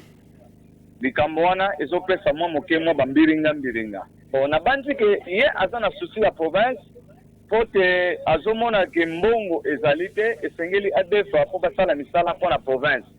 Eza mbongo te azokozwa mpona poche na ye, mais eza mbongo po abongisa province. Mais nazomona mwa quelques députés bazokotia mwa bakali. Alors, kote wana biso pe population toza na mwa bia inquiète na yango. Ba defa, ba autoriser ye adefa mbongo bazela nanu tindenge nazoyoka soki tozela nanu mois de mars. Ba autoriser qui est déjà. Ba autoriser que déjà do adefa mbongo wana pe to mona misala yango. Bon, deuxième thématique au bozolobela ya makambo ya biloko ekita. Ndeko na ngai ezali pasi. Pourquoi na Kinshasa bazotosa makambo wana mais biso surtout awa na Congo central na Matadi effectivement makambo wana ezosala mate. Mais toza na ministère ya économie awa. Na kati na ministère toza na ba division ya ba chef de division ba inspecteur ya économie. Ndeko na ngai Shambui na banzi ye wana za wana azoyoka ngai ayebi ngai c'est mon chef direct. Tango biso tozalaka na société civile ya président Lutete. Tozalaki na papa Shambui na ba membre kuna tuyebi ndenge tozokotambusa ba chef de division wana ya économie wana tokokotanga même Congo izana ngo problème te. Papa musuki mukini wana. Totambusa même na assemblée provinciale wana tokenda na assemblée provinciale to memaye na de fait papa Nsimbanzungila pe a son âme. Po na bamekana po toyebi ba ordre bazosala na matadi yao toyebi. Ba enveloppe open akena kozwa ya bakaki wana na baliba wana toyebi. Sika wana yebi te batongo bashanjaka bango te. Bashanjaka bato te o bazosala biso passe na matadi awa. Comment c'est possible ba inspecteur wana bazwaka ba rigueur te pona kozwa ba mikano na ba expatrié oyo. Mais comment c'est possible na Kinshasa bato si loi mais biso awa na matadi awa bazotosa loi te. So disant balongoli TVA. Mais biloko biso tozo na musala yango mais tozo mona passe. Biloko ngo chaque jour biloko kataka na ville. Chiko tozo bate TV yango na o mikano oyo l'État azwa eza wapi. Donc vraiment ezali passe tozo mona ngai donc na ba division économie wana na ngai bureau nyonso wana ba bureau wana poko changer bango. Pona yebi bango nyonso de numéro 1 tina C. Biloko bazoko sala biso pasi biso ba petit commerçant. Ezo sala biso pasi. Donc vraiment tokosenga le ministre de l'économie na no ministre de l'économie pour chaque division et ça le ministère na yango. Mais le numéro 1 c'est le ministre de l'économie, yena no faut atelema après ça ba injonction na ba inspecteur na ba chef de division ya économie pour basala musala. Pour ceux qui bazosala musala te tokodinose bango. Tokodinose bango pe tozosenga pe na ba consommateur wana na société civile wana toyoka kaona matadi awa société civile soki likambo moko ya sangolo pakala batelemi mais ba makambo yo sengeli pona population sokona bango te est tozomona bango te ezali pas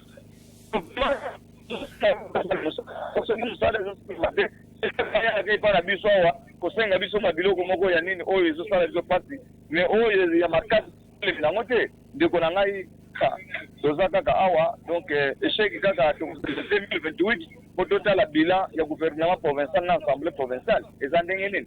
Donc merci ndeko na ngai tozolanda bino vraiment merci à ceux. Merci ndeko tonto Mayemba tribune eza bongo epai na bino o eza émission expression populaire oyo ozana ngoya koloba olobi mais koloba te ke bakinda kozwa ba enveloppe ya kaki non wana ozana ba preuve te donc wana eza biloko ya koloba te. Ndeko Shambui na Kinshasa tomoni VPM ye moko il a fait des descentes sur terrain. C'est même au mois de décembre il a fait des descentes sur terrain pour na ko vérifier mais to ya manon ndeko yo avant de continuer question. Allô ndeko comment na bengi biso wapi? Allô? Allô, bonjour. Bonjour. En tout cas, on a fait un débat au Bonosa, et donc on a fait la carte de débat. Pour les gens, le souvent, on a le bango. On ressemble à un gemme. Il y a chaque territoire, les frères dans un gemme, pour passer à Bandela. On a dit ça, les gens qui bilanga, ou les gens qui Mamboka, Bagembula, Basekibanda, Balouozi, partout. So que chaque territoire va dans un gemme. Bon, on va supporter Bandela na bango. Il y a des gens qui ont Maboko, Bango Bodo San, mais ça n'a pas un tel. En tout cas, pour le problème, on a ce plan, on a bien un condo, Papa Dilango. Merci, Papa Dilango. Dirango. Ah, Papa Dirango. Kumbu moka kararaba dessin animé moko bozaki Dirango. Ok. Kassu ce que le boy. Ok. Ok. Voilà. Alors, à Kinshasa, on a vu les VPM faire une descente sur terrain Yemoko. En province, notre ministre provincial à l'économie, ça doit faire Joyce Louyeye. Presque invisible. Les ministres de l'économie, bon, je ne l'ai pas encore vu, je ne le connais pas. Son bureau, c'est où c'est? Son bureau, bon, c'est compliqué. Bon, de toute façon, donc, il y a un lobby, presse, ceux qui vous avez là, je vous exhorte, bon la moka. Bon sala musala botala likamboyo. Likamboyo, ezali likamboyo sala batu passe papa. Nzala ezali batu bazo souffrir. Premier ministre a eu décision qui toque. Bakiti se biloko talo na Kinshasa zo seulement. Bisoka kapasi n'a pas pourquoi. Non? Encore un appel. Je crois que nous devons nous prendre en charge. Bien. Allô? Allô ndeko komona no bengi biswapi? Sana pause na lina lo bana mesi shambo boye. Donc décision wana eza nango ya bien. Est-ce que tango bakobimisa mbongo koma tembo wana ndenge ezalaka babimisi mbongo tomona ngo teto ndenge nini? Eza bien kozwa mbongo mais lobi na tongo kokoma o ba leati ba détourner mbongo. Est-ce que bakosala musala ngo? Toti wana mesi shambo a répondre et de deux c'est bien kosala. De trois toti et kozala bongo eza bien mais bameka nanu ko MP ko reversier nanu likambo wana. Bameka nanu ko reversier po biso na Congo ekoma babimisi lobi na tongo eza tu. Donc neti na ngane bi yango na moni nanu. C'est bien ko bimisa mbongo pour la population eza intérêt population mais il faut nanu bameka nanu ko reversier. Est-ce que bakosala musala ngo toti? Après na ndenge eza ke soki bazobongisa banzela c'est bien bapo babiloko ezo pour la place ebele ezo pour la po tozo souffrir est-ce que kozala bongo toti à part ça soki ministre ya nani apeti ndimisa ke batisa biloko mais biso awa tozomona ni changement te na matadi awa toyebi te leta azalaka kaka na Kinshasa to aza partout na Congo soki leta aza kaka na Kinshasa répondre biso soki Congo ngo eza pe na Kinshasa kaka a répondre biso ke l'État kaka na Kinshasa to Congo soki na Kinshasa po awa ti lelo biloko ezo mataka du jour au jour bato balali balamuki bo préparer le comme si donc boy et mati donc tozo comprendre ti toza wapi au clair toza kaka na Congo oyo bakoko batikela biso to toza wapi. Merci Ndeko. Merci Ndeko. Ndeko Shambo maloba. Merci ngai moi tant ko ya manana mutu mususu te moi tant na répondre kwa lobi makambo ya mutu ya makasi. Tout à fait. Ndeko na ngai préoccupation na eza capital. Lokole ezosenga mbongo eke ba député na biso basi ba autoriser ke gouvernement na biso ekende ko defa mbongo po basala nango misala ezali mbongo na ngai Shambui ezali mbongo na yo Pacifique ezali mbongo na yo Matondo yo Pristile yo Muto ezali mbongo na biso population ezali mbongo ya bayi Congo central mbongo wana lokole bazonzwa yango. Nous vous demandons aussi d'ouvrir les yeux. C'est très bien, c'est ça la beauté de la démocratie. C'est pourquoi on a voulu la démocratie. Pour être ezalimbongo ya les gouvernants bazimbongo babandi ko sala balingi te tolandela bobanda kolandela société civile bozawapi yango société civile Mayema uti koloba il y avait une forte société civile nous étions avec Mayema oui okay. Hein? Donc société civile bofongola miso bozala. Qu'est-ce que c'est? Mbongo bazo pesa ezali mbongo ya population ezali po esala misala tolandela c'est notre travail. Accompagnons le gouvernement provincial.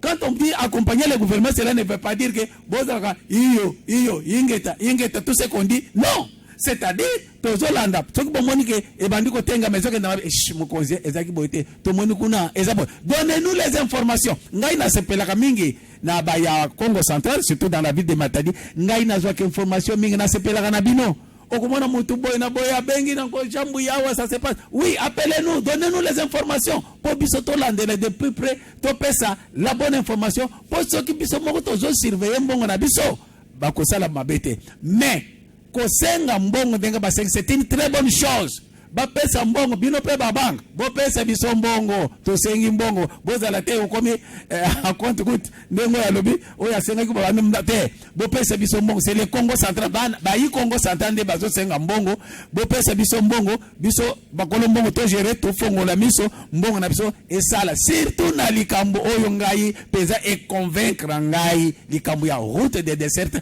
agricole en tout cas kuna biso to fongola miso na likambo alobi pona l'état na Kinshasa to yango to telemeli ngai nazo telemela bakonzi ngai na telemi papa chef de division de l'économie nazo telemela yo okoloba o chambu yo zalaka bona bo na telemela ka yo lerio usalaka makambo eza clarté na telemela ki yo makambo ya mbisi to salaki émission ya mbisi oyo balobaki eteka mala fois passé to yaki to telemela ki yo siko to moni makambo eza so clarté nazo telemela yo tozo telemela pona nini po yo ndoza na ba inspecteur de l'économie tinda ba inspecteur na yo basala musala na bango batambula na ba chambre froide nyonso batambula na ba magasin nyonso biloko oyo efuti TVA te eza déjà mbongo na biso bakitisa yango et puis to sengi na bakonzi IGF azap bosala nanu musala pona koyeba ke pendant tout ce temps mbongo wana sikoyo mbongo na biso oyo TVA oyo basala ke bapesi biso l'état pesi biso population sikoyo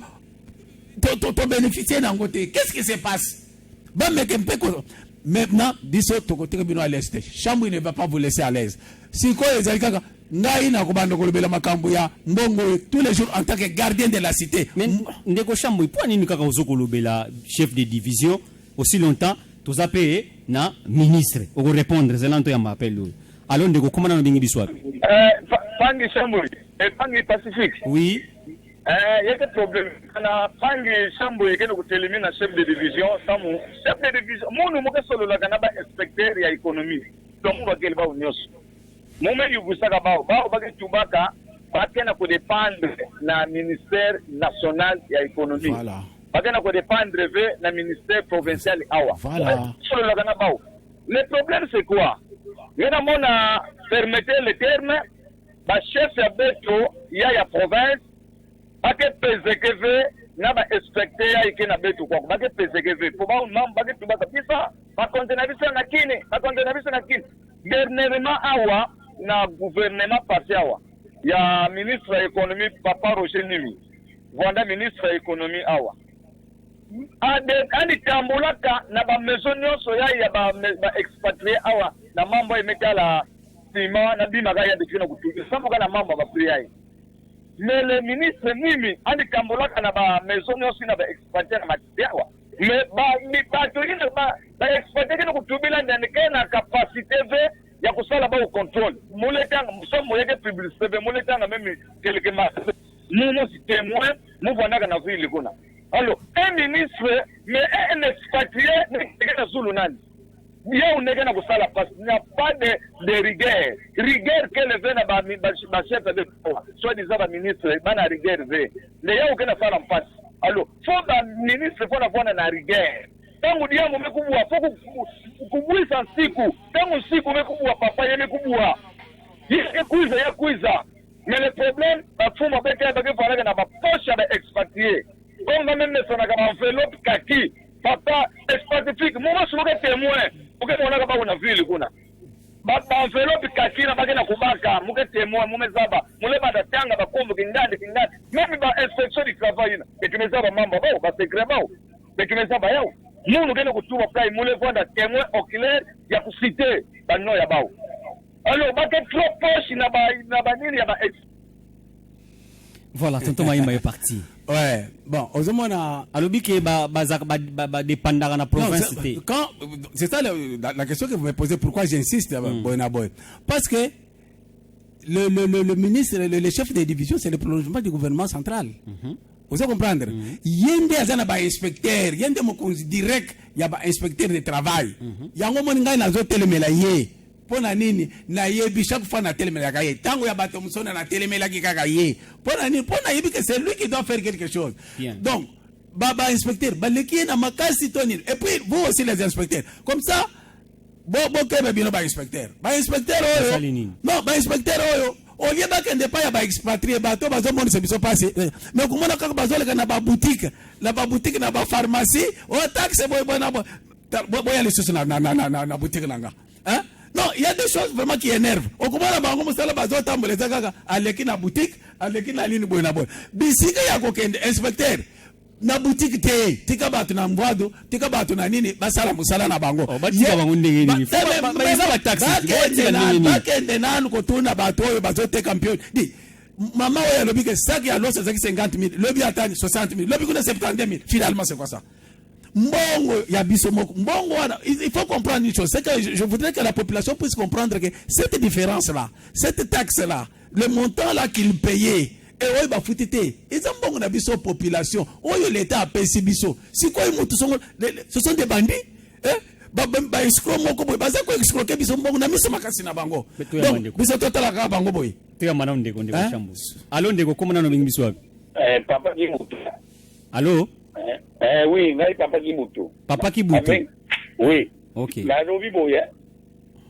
peremana randaki ministre la communication patrimoine alobaki que président de la République apesi que instruction que bato oyo nyonso bazoboya kokisa biloko ezala biso na baprovince ezala kuna capitale bakozala poursuivi bakokota makala. Alors papa Sambo oza na raison ndenge otelemelaka makambo Congo central. En tout cas félicitations, c'est vrai que utoakupi na ntamba meilleur ve na bino nyonso kuna na plateau. Merci. Donc le président de la République apesi instruction que bato oyo bakoboya kokisa biloko bakokangama. C'est vrai que biloko mosusu efutaka susu taxe bana bayukara mais batrende bazateki trop mais barekile tate. Merci papa Kibutu. Vous comprenez? C'est ça le problème. Le problème. Mais kopé qui s'en est inspecteur te bakena ba boutique. Non, ba inspecteur bisika kokenda yangwana. Bakende nanu biloko ekitatano batubalia. Les gens ont faim pacifique. Ce qui ont liaka au habité. Après ici j'ai faim. Ce qui passe ici mon salon. Micro pesa quand salon bien bien. Hein? On kende boy kendo luka. Bango ba matisi biloko nyosa. Encore un appel. Allô? Alors, diminuez le volume de la télévision et la radio.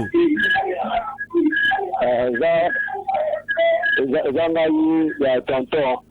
Bon, makambo oyo bazobaza solo bango ndozopesa président Félix popesa Félix apesi de pita bango bazokate bazomata na ko bazopinisa président o président ya eloko te président bato baza likambo moko te bango te bazoyo te mpo baluka mwaye bakonzi ya biso badepute balandela biloko wana bakanga bakonzi oyo bazoya sosala bapropaganda ya banini ya bashabe parlement badombo moke me bango bazwa bazoya bakaki okodiskute mpe bapena mbongo apena tele moke bango bavandi sula ya eloko moko te eyokwama omwa mwa bazofuta bapointe yo 4,000 francs okolia ndeni ya 4,000 wana oyiza wana biloko moko te. Merci Ndeko. Sikoyo na nyonso oyo azopekisa kaka baya kozwa mbongo bapesa biso mbongo te mpo basombela biso batracteur aza wapi? Si député élu de Matadi. Mais faut ça saisi. So baza saisi ta koye bandenge. Non, yebite que biloko matita ye avant ya yebite que président de la République le premier ministre a signé décret, yebite que biloko kitata que biloko kitite bat bazo souffrir. Mais ya za député provincial. Mais il y a une décision à niveau national. Non, mais député provincial tout ça na ville à Matadi, député élu de Matadi, OK? Na ville à Matadi ba pesi biso mbongo na biso ya ba TVA l'état s'est apesi. C'est une façon de nous distribuer cet argent. Mais il y a un groupe de gens qui gardent yango. Mais yo to bote ki ko lobela biso alobeli biso wapi? Ye ko lobela na biso ye zake to boy ba pesa mbongo po ba sala biso ba décision les a premier ministre. Donc ça ba député nationaux ndeko Nzikasa madame oyo nani bango ne faut pas attaquer na niveau national. Il y a ça na province. Député provincial. Likambo ezo le kana wapi? Na province. Ouais? Ezo le kana wapi? Na province hein Il y a un député. Député peut même faire le tour. Est-ce qu'il est interdit à un député de faire la ronde, entrer en contact avec Batouana, pour sensibiliser Bango pour que peut-être Bandi Melaye. Le col a besoin de respecter Batouté. C'est comme si les autres sont déjà dans leur poche, comme nous disait Mayemba ici, que les enveloppes qui ont déjà fait le tour et que les choses sont déjà verrouillées.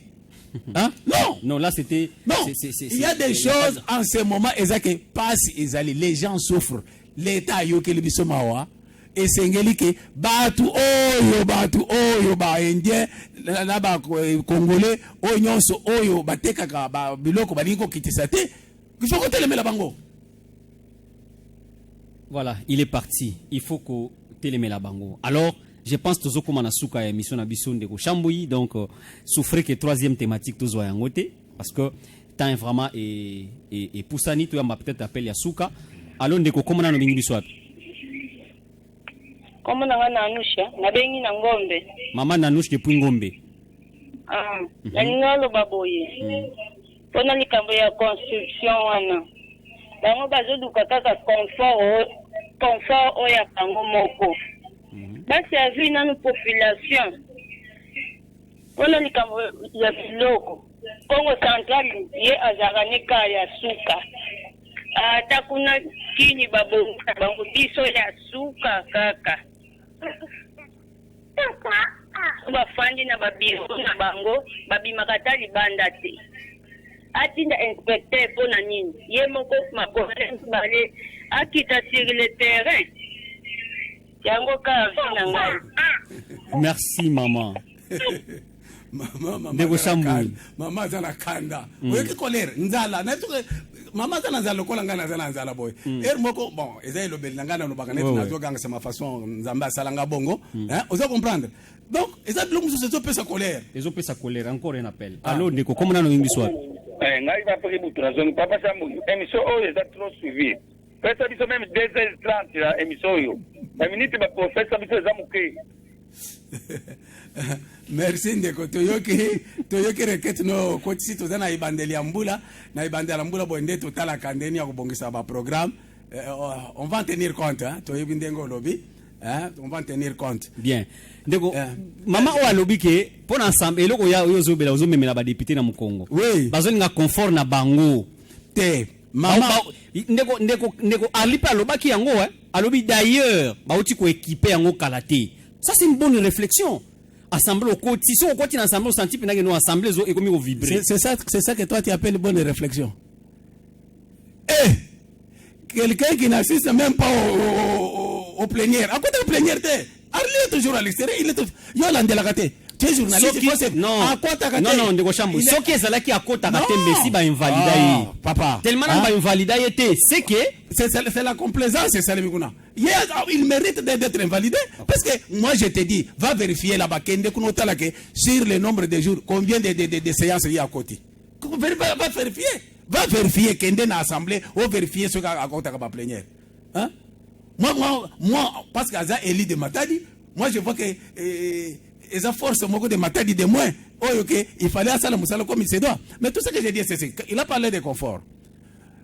Leki nangai ndeko nangai oya bengi na ngombe alobi ango non maman ya solo on a tout vu dans ce pays hein to mona makambu ya mabe mingi to mona kaka soki ebimi boyo yoki ba détourner soki sali boyo ba détourner o moni ba député wana moni ba to ba politiciens les politiciens sont très faibles soki boyo ba kate vous population vous êtes la bombe atomique vous population vous êtes très fort politicien babanga kabino bilonde boye bagate bilonde bomona ka bango neti ba expert ba sokinde ni té il faut le respecter bango na ba fonction baza ko équiper mais en termes de droits oyo yebike mbongo na biso oyo bazo pesa biso ndenga na lobika bako pesa biso mbongo to lingi to defa 20 millions na biso eta po basa le biso ba route de décès agricole mais biso moko population tetemite bandiko landa nana ko yiba mbongo wana.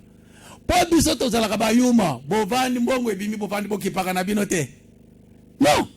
c'est notre argent, c'est un bien commun. C'est un bien commun. Les 20 millions au gouvernement provincial, c'est un bien commun. Et ça, ils sont bon. Mais le on a vu ça. Tout le monde a collandé là. Presse. Bossala musala. bolandela basali nini bopesa bato plus bozopesa évolution ya misala ndenge ezokende plus confiance eza ko se manifester et pas ya population plus province et ko se développer bien. Bato baza omoni ils ont connu beaucoup de problèmes. On a détourné, on a connu beaucoup d'aventures. Nde bato bakomi sceptique, bato bakomi kaka kobanga, mais bobanga te. Mais cette fois-ci on y a kobanga. Tondi makeba pesa mbongo, mais toza la vigilant, to ba kolandela. Mama Yangombe pona ko chiter alobaki que yo ozotinda ozolobaki non ndeko mukini chef de division atinda ba inspecteur alobi ye moko akende. Non, maman ça radical. Bravo maman, hein? Oui, maman à comprendre alors que yazo vendre kaka na bureau na malili boyna boy. Non, tout d'abord ba inspecteur c'est ça leur travail. Mukeni azamu kuzina bango. Ba inspecteur musala na bango yangwana. Ye pesoka monika koko. L'autre fois tango ya bambisi akitaki awa don to benga kiler to benga ki azala ki à côté de leja ici. Akitaka moko yango moninga pe na zo telemela ye mama. Mama Yangombe ngaishambu inazo telemela chef de division. La chef de division nayo na ba inspecteur na botale le biso likamboy. O batu balbaka o l'état te biso talobi division de l'économie. Faites votre travail. Merci. Nous sommes arrivés à la fin de cette émission Expression populaire. Expression populaire ya mokolo lelo ezaki bongo ne sengo ya koyamba pona bino chambu batu benga les gardiens de la cité. Merci de votre disponibilité. Merci beaucoup ndeko Pacifique na sepeli mingi ndenge to sololi na ibandeli ambula na population. Population, faites-nous confiance, nous sommes là pour garder notre cité, pour garder notre province, pour garder notre ville, la ville de Matadi. Merci à l'équipe technique Ronsard. Waouh, qu'est-ce que j'ai dit Logos Mabeno était du côté de la radio. Et l'autre stagiaire, waouh, je connais pas les noms, s'il vous plaît, mes excuses. Et Clovis Solo, Hervé Mena, bienvenue Sony et Falanka Grace, Bangoni Bazalaki na Sima ba caméra. Tokomi na suka, tolobeli des thématiques pour namkola lelo, etali bongo nani prêt, topé autorisation ya oyo assemblée provinciale a pesa qui gouverneur pour a contracté prêt à 20 millions de dollars américains na ba différentes banques pour na a Silisanzela ya Songolo lo Lufu et deuxièmement pour na kotonga assemblée bâtiment assemblée provinciale ya Sika et chaque territoire a somba topé ba somba ba engin pour na chaque territoire où il servir pour na réhabilitation à la route des desserts agricoles et voilà et pendant aussi ça peut marché sud où ils a chantier et la deuxième position pour le bela qui au talibongo et décret il y a premier ministre où il sengaki que bakit sabiloko il y a colia notamment sucre et miliki et maïs et puis riz yangonde mama makambo to le bela qui pona mokolo lelo to komi na suka. Au revoir. Messieurs le gouverneur, faites gaffe à ceux qui vous vénèrent. N'oubliez pas d'où vous venez. Il y a des gens qui souffrent. Messieurs le gouverneur, faites gaffe à ceux qui vous vénèrent. Ils ne vous disent pas la vérité. Faudrait pas m'en vouloir, moi je ne suis qu'un haut-parleur. Je ne fais qu'amplifier les cris d'angoisse et de détresse. Messieurs le gouverneur, faites gaffe à